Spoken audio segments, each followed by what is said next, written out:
Ahoy, my friends, Ryder here, and welcome back to another Final Fantasy VII Ever Crisis video. I want to open up by apologizing, guys. I know this video should have came out yesterday, but truth be told, I was in the hospital for basically the whole day, getting like IVs and all this stuff. Got some crazy stomach parasite, but thankfully I am back on the up and up, and I'm going to be, hopefully getting back in good health. Like, as most of you guys know, I'm a bit of a world traveler, maybe not a bit, but a lot of it.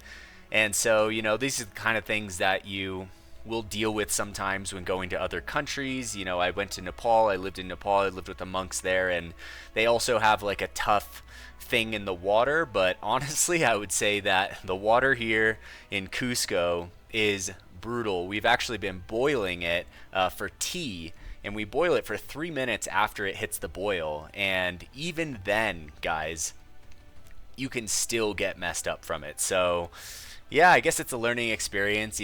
I love traveling, and this is just comes with it. So anyways, guys, I appreciate the patience.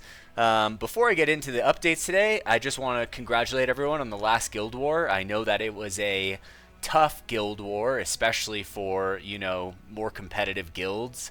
And, I just wanted to talk a little bit about it because actually, from like a, what's the word for it?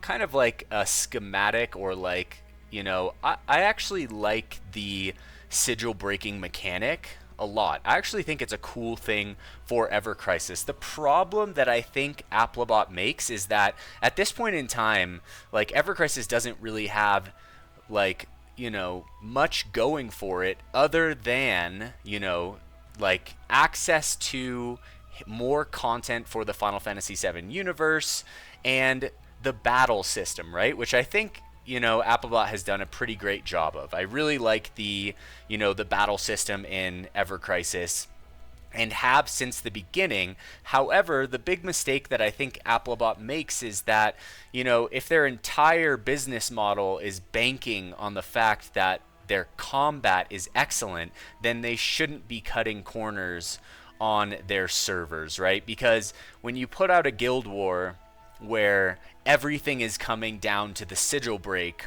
where, and especially if you're really pushing that percent and you're really kind of like running it out to the very end, like, we can't be dealing with lag and stuff like that, because all it's going to do is just completely frustrate every single person that really wants to play the game. Because if we're going to lose, we want to lose because of our own mishaps, right? Not because, the game itself, the servers themselves are not really doing their best in aiding the players to have the best experience. So I do think that it is in Applibot's best interest to update their servers, and, kind of like go all in on their combat system. It should run flawlessly. I don't think there should be these kinds of problems, especially in a guild war where, you just don't want that stuff. We want to have a clean, smooth gameplay, and so I really hope they do make the change. I guess we'll see. But yeah, I just wanted to talk a little bit about that. I'm curious your guys' thoughts. I know that this was a pretty frustrating war for a lot of guilds. So anyways, guys, all right, so let's get into the notices here. All right, so, wow, there's only 3, so it looks like it was a good week for me to go to the hospital. All right, so here we have Dragon Quest Tact crossover countdown campaign on now. Now, this is going to be a pretty cool collaboration. I was there for the Dragon Quest collaboration for Pissarro in War of the Visions, and Pissarro was a really fun character. It does look like Sephiroth is getting the Pissarro kind of crossover, which should be cool. The downside of the Dragon Quest collab is it comes right before the 2-year anniversary, and I just want to remind you guys that for like anniversary, half anniversary banners, we typically get a 1.5 times pull rate, right? So for crossovers, though, we don't typically. So these banners will be harder to pull than the anniversary ones. And also, I would say that there's a 9 out of 10 chance that this crossover never returns. So just something to keep in mind. Alright, so clear missions to obtain Dragon Quest Tact crossover countdown medal times 100 and more. Log in during the period to get more of these countdown medals. All right. And it looks like that's it. So it looks like we can get some rewards with these little Dragon Quest, the little slime medals. The little slime is so fun. All right, and then here we have Zack's new weapon feature draw on now. Honestly, I thought this was going to be the banner that came out for Guild War. I think everyone thought that, but here it is here today. Let's take a look. All right, so here we have the Surfer Blade. Pretty cool. Actually kind of looks like a board. It's got like a little fishtail at the end and everything.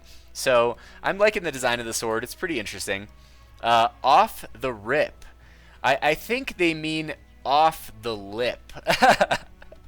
Because, like, let's say you're, like, paddling and you drop into the wave, right? And you do the bottom turn and you come up, like, the crest of the wave, you know, when you're coming back up the face, that's the lip of the wave, right? So if you go off the lip, you're basically kind of going back out of the water.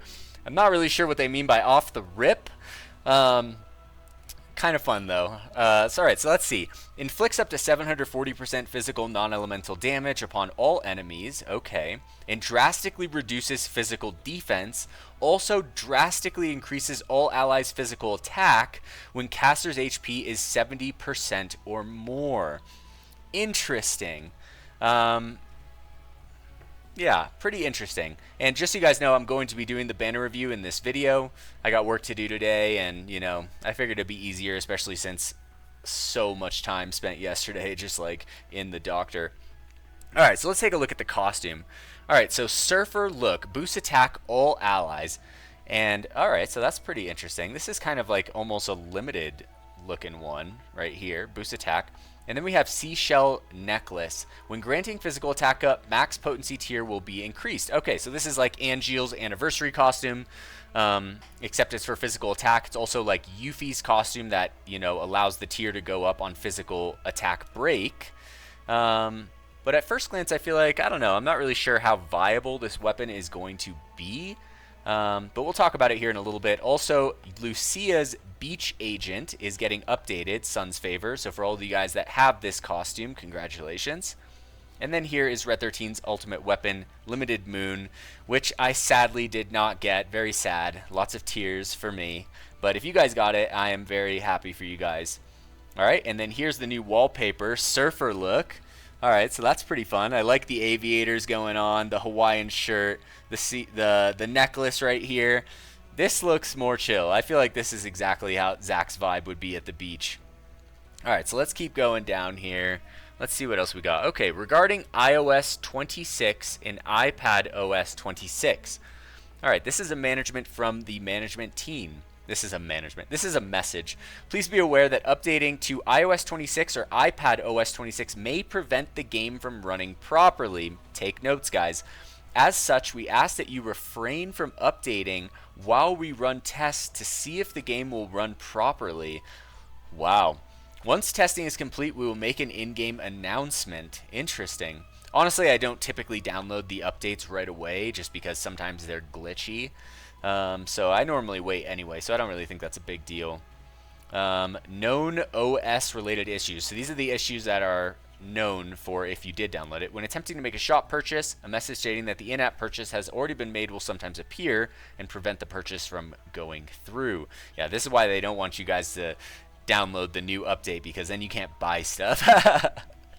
Alright, so that being said, honestly, that was like very few updates. So I think that really it's going to be like next week probably. Maybe Dragon Quest will start next week when we start to get a lot of stuff. I know that like several of the events are ending in the next 6 days. So we're definitely going to be getting something bigger next week. Now, that being said, let's go over to the draw and I'll do a quick banner review. Now, I'm just going to preface this, guys, that I think this is a very easy skip for basically all players. I don't really see the reason in pulling for this weapon right now at all. If you do want to pull for it, you can just wait until closer to August 20th just to see what comes. But I think right now the idea is just to kind of wait. But looking at this weapon, the thing, you know, and I've heard people talking about the next Guild War would be, you know, non-elemental Guild War, right? And so looking at this weapon for Zack, now let's take a quick look at it. it makes me feel like the next Guild War is going to be non-elemental physical based. Now I'm not gonna lie, guys. Non-elemental is, I feel like, was really cool at the beginning of the game. Like Octo did some crazy stuff with the Zidane sword, but then they like basically put a stop to that. You can't really use non-elemental to do anything these days. You really need elemental stuff, and if you think about it, like there's just way more things for Applibot to sell for like elemental builds. You have imperils, you have all this other stuff, and then non-elemental. So, you know, for this Guild War, I feel like, or at least if it is non-elemental, I just feel like these weapons just don't really have as much of a viability in the game. And then you have this like kind of support break weapon for Zack. I mean, it's got definitely pretty good. Is that actually? Oh no, there we go. I was about to say 46 over 52. So as an offhand weapon, it is pretty dang good. It does give him this you know, ability to boost to high. But honestly, Zack is a main tier DPS. I don't see why he would necessarily be running this costume in the first place. So yeah, let's just take a look. We're going to go through everything. All right, so here's the surfer look. We'll take a look at the costume really quick. Actually, I want to see the animation here. All right, so let's click through. All right, let's see it.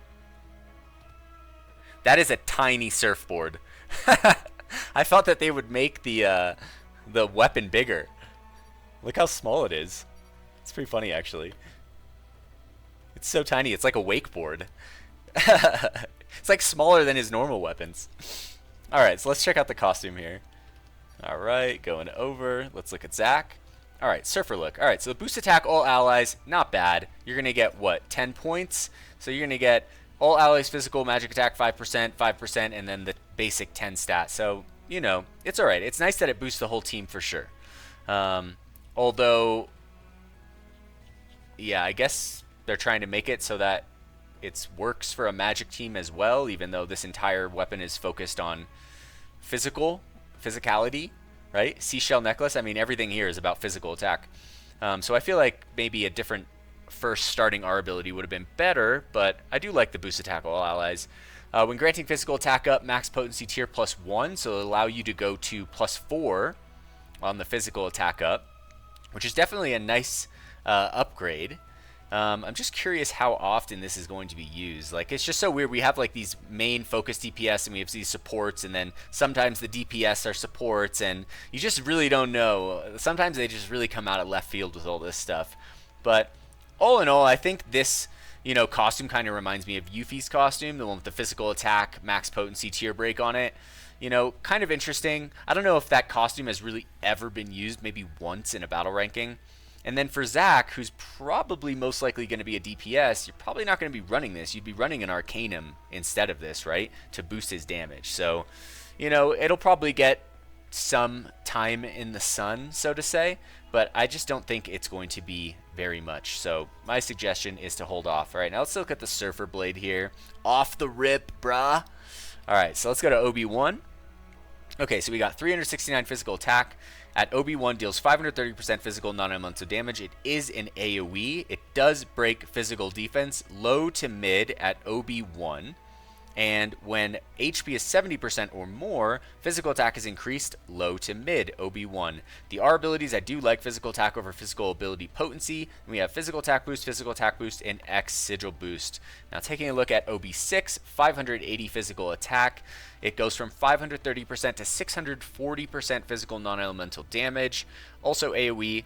Wow, on the OB6, it is immediately high on the physical defense break and the physical attack buff, which is actually very nice to see. They haven't been doing this as much lately, but I am happy to see it here. This will definitely be something that I wish list. I don't think I really am like super keen on the costume, but definitely a good wish list item for sure. I mean, physical defense break high, physical attack high at the same time is a nice offhand, especially when the R abilities are very supportive of physical builds for Zack. So yeah, it is cool to see. I definitely don't think it's a bad weapon. I do think it's a good weapon. I just wonder how often it's going to be used. That's typically like my main focus point, is how often do I think this weapon or costume is going to be used in the game. Because I feel like that is a huge deciding factor for what I pull. Like if I want to pull something, right, you're kind of like you're buying a toy. you know? And you want to be able to play with that toy as much as possible. So that's kind of how I look at it. All right, now going over to OB10, 633 physical attack. It goes up to 740% physical non-elemental damage. All right, the physical defense is already maxed, but the duration does go up 10 seconds. So 40 seconds on a physical defense break is pretty high, guys. It is a pretty high duration. And then, however, the HP 70% or more does not go down to 50% at OB10. A little bit disappointing. I don't really like the 70% threshold. I think it kind of sucks, to be honest. It's kind of annoying to work around sometimes. So I feel like 50 should have just been the base threshold for everything in the game. I could see why they did it with like Bahamut Rod, 50, 70, 90, etc. like that. But, you know, for weapons like this, I feel like it's just kind of like, it's kind of a bummer, you know, if your HP is like 69% and then you just don't get it. Kind of a bummer. All right, and then our abilities right here, physical attack 46, physical ability potency 52. So very, very good R abilities right here, super good. There's a couple other weapons, I think only one I can think of, I can't remember the name of it, that also has 46 over 52 with these same R abilities. So it's not the only one in the game.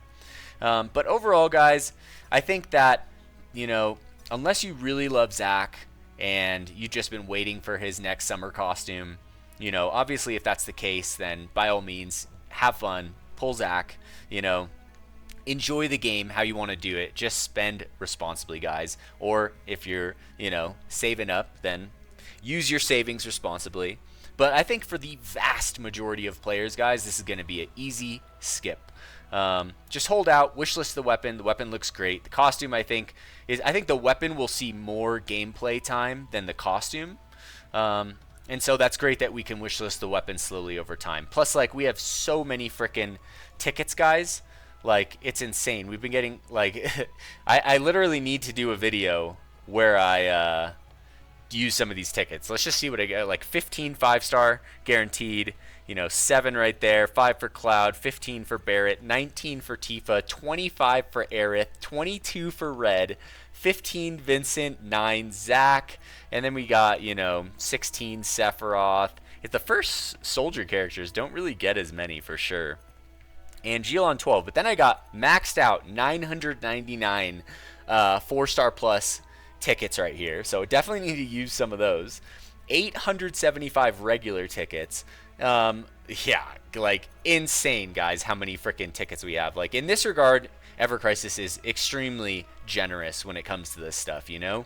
So I think that, like, there's been a lot more featured weapons lately, which is great. I think it's a good thing for the game. I'm just going to wait until, like, 5 or more of them, maybe closer to 10, you know, enter the actual draw pool for these tickets, and then I'm just going to, like, go ham. I don't know how many it'd be so many freaking pulls to use all of them, but either way, I think that probably most players in the game have a pretty healthy collection of tickets by now. So I would just wait. That's my opinion, guys. So that being said, that's going to conclude this video. I hope you guys enjoyed this video today. Like I said, I apologize for it coming out late, but luckily it was kind of a small patch update. So it does look like it's going to be pretty fun for next week, whatever that happens. Now, if any of you guys out there are looking for a community for Ever Crisis or to join a guild for Ever Crisis, we do have some guilds recruiting. We have guilds, you know, from the top 5 all the way to like top 100. We have a bunch of guilds in top 15, top 20, top 30, top 50, etc. So if you guys are looking to join a guild, come join our Discord server. You can meet other players that love the game, hang out with people, get co-op groups, join guilds, etc. There's a link to join our Discord in the description of this video. So yeah, hopefully we'll see you guys there. I hope you guys enjoyed this video today. If you did, please don't forget to drop a like and subscribe to the channel for more Final Fantasy VII Ever Crisis content. I'll catch you guys on the next one. Peace.